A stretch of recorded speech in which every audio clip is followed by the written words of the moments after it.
ये आकाशवाणी पटना है। अब आप खालिद रशीद से प्रादेशिक समाचार सुनिए। पहले मुख्य समाचार। वित्त मंत्री निर्मला सीतारमण ने संसद में पेश किया आम बजट। बिहार के चहुमुखी विकास के लिए 58.9 हजार करोड़ रुपए के विशेष आर्थिक सहायता की घोषणा की। मुख्यमंत्री नीतीश कुमार ने केंद्र के प्रति आभार व्यक्त करते हुए कहा, इस बजट में बिहार की जरूरतों का विशेष ध्यान रखा गया है। करदाताओं के लिए राहत के तहत नई कर व्यवस्था में वेतनभोगी कर्मचारियों के लिए मानक कटौती 50,000 रुपए से बढ़ाकर 75,000 रुपए की गई। और सर्वोच्च न्यायालय ने नीट यूजी 2024 की परीक्षा रद्द करने और इसे दोबारा आयोजित करने का आदेश देने से इनकार किया। अब समाचार विस्तार से।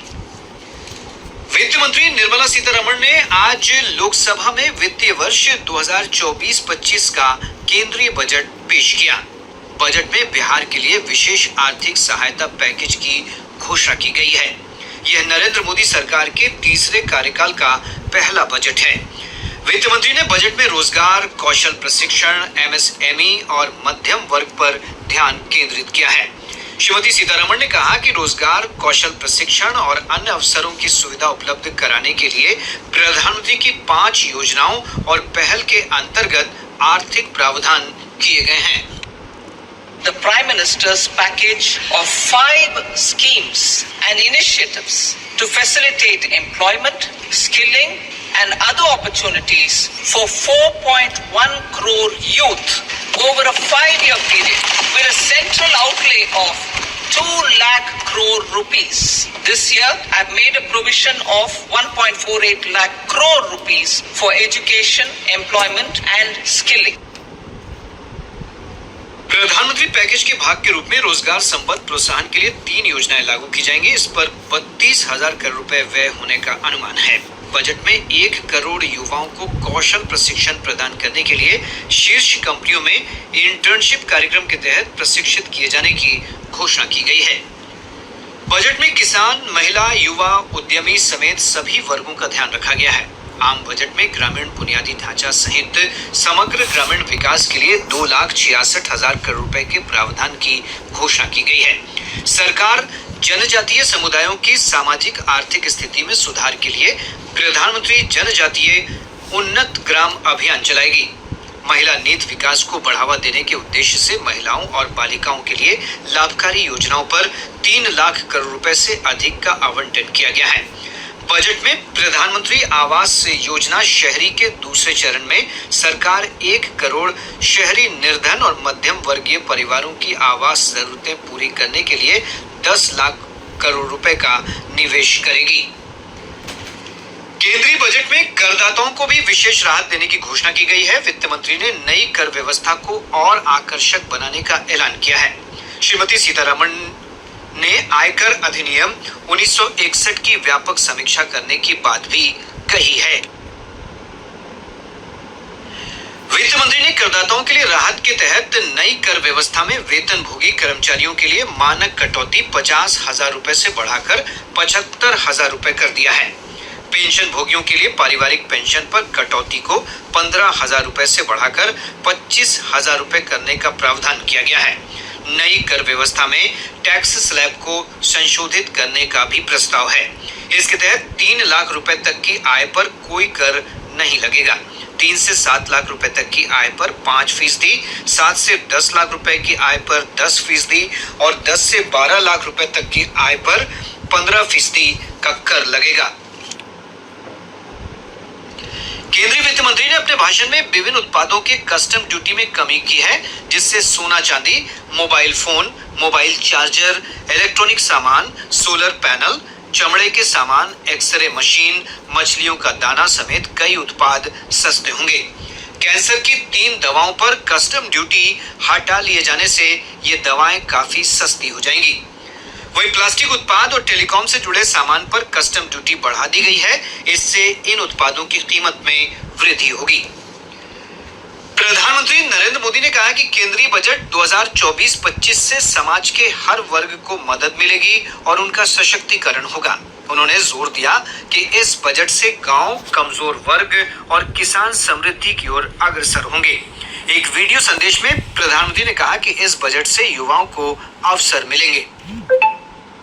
ये बजट समाज के हर वर्ग को शक्ति देने वाला बजट है। ये देश के गांव, गरीब किसान को समृद्धि की राह पर ले जाने वाला बजट है। पिछले 10 वर्षों में 25 करोड़ लोग गरीबी से बाहर निकले। ये जो न्यू मिडिल क्लास बना है, ये बजट उनके सशक्तिकरण की निरंतरता का बजट है। इन नौजवानों को अनगिनत नए अवसर देने वाला बजट है। इस बजट से शिक्षा और स्किल को नई स्केल मिलेगी। ये मिडिल क्लास को नई ताकत देने वाला बजट है। ये जनजातीय समाज, दलित, पिछड़ों को सशक्त करने की मजबूत योजनाओं के साथ आया है। इस बजट से महिलाओं की आर्थिक भागीदारी सुनिश्चित करने में मदद मिलेगी। वित्त मंत्री ने आम बजट में बिहार के चहुमुखी विकास के लिए 58.9 हजार करोड़ रुपए के विशेष आर्थिक सहायता की घोषणा की है। इसके तहत राज्य में विभिन्न विकास योजनाओं का क्रियान्वयन किया जाएगा। एक रिपोर्ट।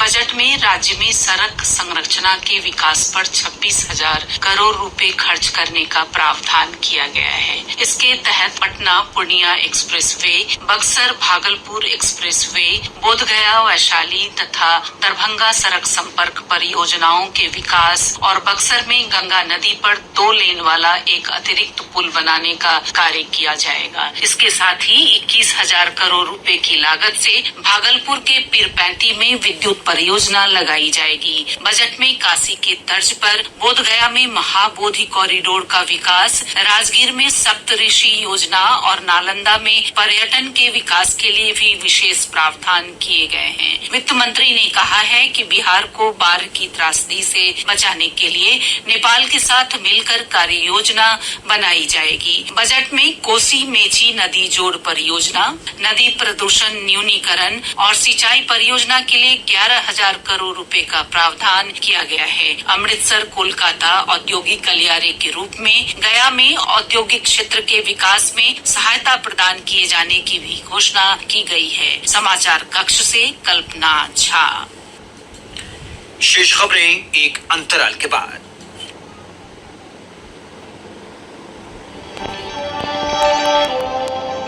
बिहार के आकांक्षी जिलों में गर्भवती महिलाओं के पोषण का अभियान। बच्चों का टीकाकरण अभियान। ब्लड प्रेशर और डायबिटीज की जांच। सॉइल हेल्थ कार्ड और सरकारी स्कूलों में सुविधाओं के 100% लक्ष्य हासिल करने के लिए चलेगा संपूर्णता अभियान। आकाशवाणी पटना के स्टेट हुकअप पर सुनिए कार्यक्रम संपूर्णता अभियान। 15 जुलाई से दोपहर 1:30 से 1:45 तक संपूर्णता अभियान।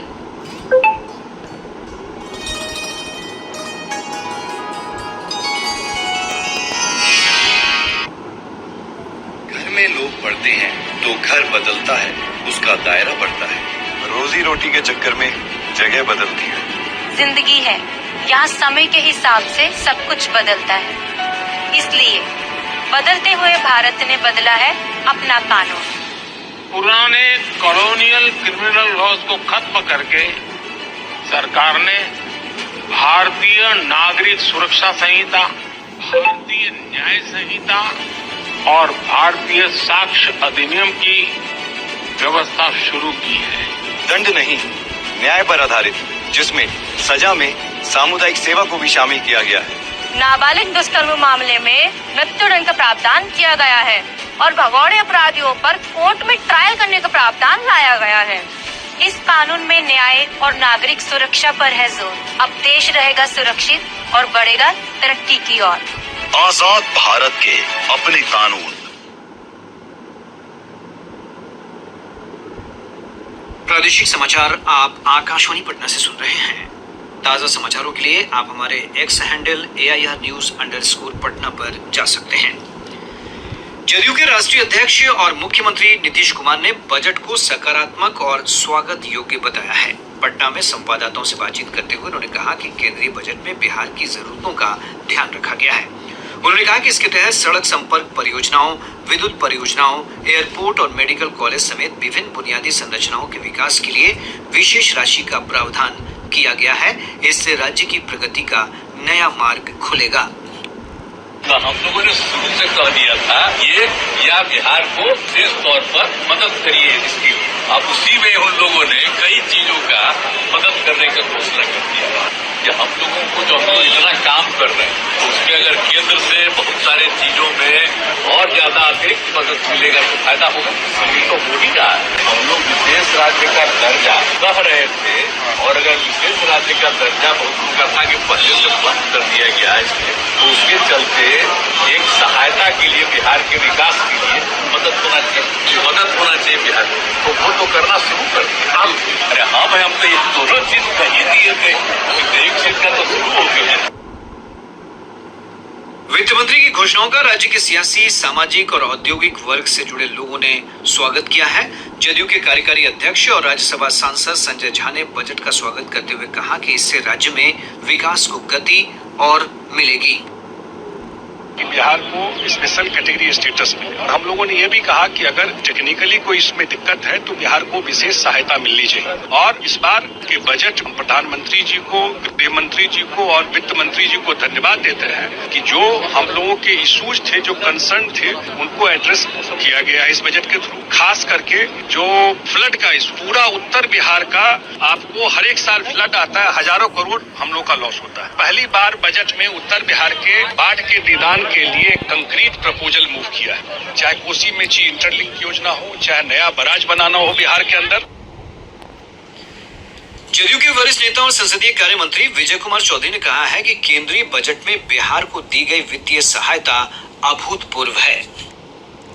अब झोना पॉकेट में चला गया और बिहार के विकास के लिए जो केंद्र सरकार ने दिया उसका डंका बज रहा है। उप मुख्यमंत्री सम्राट चौधरी ने बिहार के लिए घोषित पैकेज का स्वागत करते हुए प्रधानमंत्री और वित्त मंत्री के प्रति आभार जताया है। जिस तरह खजाना आदरणीय प्रधानमंत्री नरेंद्र मोदी जी ने खोला है, बिहार के सर्वांगीण विकास की, चाहे वो बाढ़ की समस्या हो, चाहे एयरपोर्ट की समस्या हो, चाहे रोड की समस्या हो, बिजली के सेक्टर की हो, चाहे वो धार्मिक स्थानों के विकास की चर्चा हो, सभी चीजों पर हर देश के यशस्वी प्रधानमंत्री जी ने भारत के खजाने को बिहार की तरफ खोलने का काम किया है। मैं विशेष तौर पर उनको धन्यवाद भी देता हूँ। बिहार के विकास के लिए उनका एक महत्वपूर्ण योगदान, बहुत बहुत धन्यवाद। केंद्रीय मंत्री गिरिराज सिंह ने बजट को संतुलित बताया है। उन्होंने कहा कि इसमें सभी वर्गों का ख्याल रखा गया है और बिहार को सुपर पैकेज दिया गया है।